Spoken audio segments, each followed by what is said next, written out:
हम सबके घर पे एक आईना तो जरूर होता है भाई। पर क्या कभी आपने सोचा है कि उस कांच की सतह के पीछे क्या है? लोग कहते हैं कि आईना कभी झूठ नहीं कहता, पर भाई मुंबई का वो आईना सिर्फ झूठ ही नहीं बोल रहा था, बल्कि वो तो मौत का जाल बुन रहा था। आरुष और सुनील दोनों को एक सस्ता फ्लैट मिलता है मुंबई में, पर उन्हें क्या पता था भाई कि उन्होंने फ्लैट नहीं लिया, उन्होंने अपनी मौत का सौदा किया है। आज की ये कहानी सुन के ना आप सोच में पड़ जाओगे, और जब भी अपने आप को आईने के सामने देखोगे तो सोचोगे कि क्या वहाँ आप अकेले ही हो या कोई और भी आपके साथ है। नमस्कार दोस्तों, मेरे चैनल डेडली टेल्स में आपका स्वागत है। आज की ये कहानी बहुत ही इंटरेस्टिंग होने वाली है, तो अभी तक अगर आपने चैनल को लाइक शेयर और सब्सक्राइब नहीं किया तो भाई जल्दी से कर दो। आरुष एक आईआईटी एम्प्लॉय जो मुंबई आता है अपने बचपन के दोस्त के साथ, सुनील के साथ। उसे मुंबई में एक सस्ता सा फ्लैट मिल जाता है। फ्लैट काफ़ी पुराना सा था, पुरानी दीवारें, सिलन की बदबू फैली हुई थी पूरे फ्लैट में। पर भाई जो सबसे अजीब था ना, वो था उस फ्लैट के बाथरूम का आईना। सुनील कहता है आरुष से, भाई ये आईना देखना कितना पुराना सा है, जैसे महाराजाओं का हो, और कितनी धुंध बसी है इस पे, एकदम काली सी धुंध है।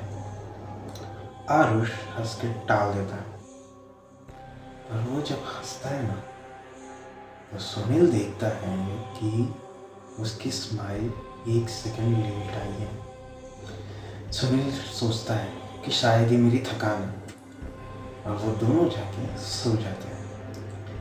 अगली सुबह जब आरुष उठता है, वॉशरूम में जाता है और मुंह धोता है, तो वहाँ वो आईना उसे कहता है, कब तक झूठ बोलेगा आरुष? आरुष का गला सूख जाता है भाई। आरुष कदम पीछे लेता है, वो आईना उसे कहता है, ऑफिस का झूठ, घर पे फरेब, और वो मौत जिसका जिम्मेदार खुद आरुष था। आरुष के पैर कपकपाने लगते हैं, वो भागता है बाथरूम से बाहर। सुनील पूछता है कि भाई क्या हुआ? आरुष कपकपाता है, पर वो उसे कुछ बताता नहीं। उसे लगता है कि शायद ये उसका वहम है। दोनों ऑफिस से फिर वापस शाम को लौटते हैं। खाना वाना खा के सुनील सोने चले जाता है, और आरुष जाता है वॉशरूम में ब्रश करने। पर भाई जाते जाते ना वो जम सा गया था। आरुष देखता है कि आईने में जो उसकी रिफ्लेक्शन है वो हाथ नहीं हिला रही है। अचानक से उस रिफ्लेक्शन में से एक हाथ बाहर आता है। एकदम नोकीला हाथ था, कांचों भरा, जैसे कांच का हाथ होता है ना, वैसे। वो हाथ उसकी कॉलर को पकड़ के आईने के अंधेरे में खींचता है, और उस बाथरूम में केवल आरुष की आखिरी चीखें रह जाती हैं। अगली सुबह जब सुनील उठता है तो वो देखता है कि आरुष कुछ बदला बदला सा है। भाई ये वो आरुष नहीं है, ये तो कोई और ही है जो आईने में से निकल के आया है। उसकी चाल ढाल एकदम अलग सी थी, उसकी गर्दन झटके ले रही थी। सुनील ने पूछा कि आरुष तुझे क्या हुआ है? बोलता है, भाई हुआ कुछ नहीं है, अब होगा। सुनील डर सा जाता है। दोनों ऑफिस जाते हैं, और यहाँ पे आरुष का बिहेवियर एकदम अलग था, जैसे कि वो सिर्फ सच की गंगा बहा रहा हो। और यहाँ पे उसके ऑफिस के मैनेजर बहुत खुश हो जाते हैं, और भाई सुनील को पता चल चुका था यहाँ कुछ गड़बड़ है। सुनील अगली सुबह आरुष की दादी को कॉल लगाता है। आरुष की दादी तंत्र विद्याओं में बहुत माहिर थी। वो सुनते ही समझ जाती है कि क्या हुआ। उसकी दादी जल्दी से ट्रेन पकड़ के पहुंचती है मुंबई। मुंबई उनके घर पे पहुंचते ही वो समझ जाती है कि यहाँ कुछ सही नहीं है। वो सुनील को कहती है कि सुनील दूर हट उस आरुष से। वो आरुष नहीं है। आरुष तो वो है जो बाथरूम के आईने के अंदर कैद है। सुनील डर के मारे पीछे हट जाता है। आरुष की दादी बिना टाइम गवाए पहुंचती है बाथरूम में काला नमक और सिंदूर लेके। उसकी दादी ने उस आईने के चारों तरफ काला नमक और सिंदूर लगा दिया था और इतने में ही आईने में से काली सी धुंध बाहर आती है, एक काला धुआं जो सुनील की तरफ बढ़ रहा था। सुनील डर में चिल्लाता है, दादी दादी मुझे बचाओ। और वो धुंध, वो काली सी धुआं, वो जो आरुष था आईने से बाहर निकला था उसको और सुनील को अपने अंदर खींचता है। वो धुआं सुनील को अंदर लेके जा रहा था आईने में। उसने बाथरूम का दरवाज़ा पकड़ने का कोशिश किया, पर भाई वो धुंध, वो आईने की चुंबक की शक्ति इतनी थी ना कि सुनील कुछ नहीं कर पाया। भाई साहब, अब आईने से 3 आवाज़ें आ रही थी, 3 चीखें आ रही थी। आरुष, सुनील और उस शैतान की जो आरुष बन के बाहर आया था, जो कि हंसे जा रहा था। उसकी दादी बिना डरे गंगा जल हाथ में लेती है और उस आईने पे छिड़कती है। आईना वहीं छन्न करके टूट जाता है भाई। आईना जैसे ही टूटता है आरुष की दादी जमीन पे गिर जाती है। कमरे का माहौल पूरा ठंडा हो गया था। आरुष और सुनील बाहर आ चुके थे और वो देखते हैं कि चारों तरफ आईना टूटा हुआ पड़ा है, कांच के टुकड़े पड़े हैं।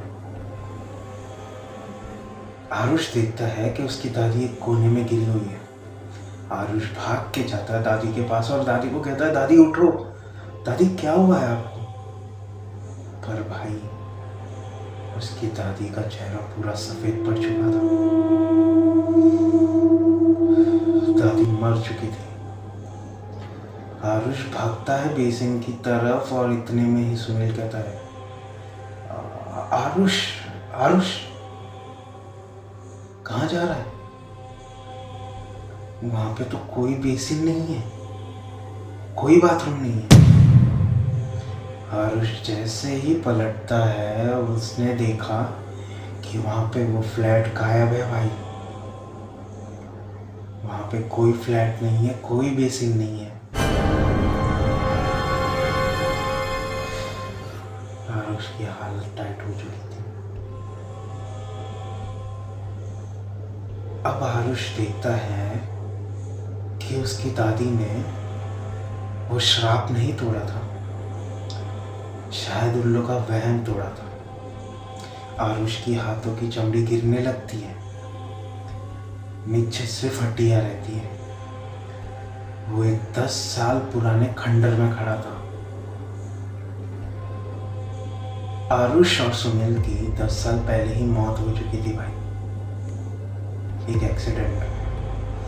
वो आईना जो था वो सिर्फ आरुष को एक झूठ दिखा रहा था, एक झूठ जिसमें वो जिंदा है। भाई आईना कभी झूठ नहीं कहता। पर क्या हो जब वो आईना ही आपको एक ऐसा झूठ दिखा दे जो आप देखना चाहते हैं। आरुष वहीं भस्म हो जाता है। कहते हैं कि मुंबई में आज भी वो आईना और वो आईने का टुकड़ा है। जो भी उसमें देखता है वो आईना उसे वही दिखाता है, वही सुंदर झूठ दिखाता है जो आदमी देखना चाहता है। और फिर वो आदमी उसी आईने में कैद हो जाता है। तो भाई अगली बार जब आप आईने के सामने जाओ और खड़े रहो ना, तो ये ज़रूर गौर करना कि सामने जो रिफ्लेक्शन है क्या वो आप ही हो। कहीं ऐसा तो नहीं कि आईने के अंदर कोई आपका इंतज़ार कर रहा हो, कोई एक ऐसे झूठ का जिससे वो आईने के अंदर का शख्स बाहर आके आपकी जगह ले ले और आपको हमेशा के लिए एक मौत के आईने में कैद कर दे। तो भाई आज की कहानी आपको कैसे लगी आप ज़रूर बताना कमेंट सेक्शन में। और ध्यान रखना कि आप आईने के सामने खड़े रह के कभी कोई झूठ ना बोले। क्या पता सिर्फ एक झूठ और अगला नंबर आपका है।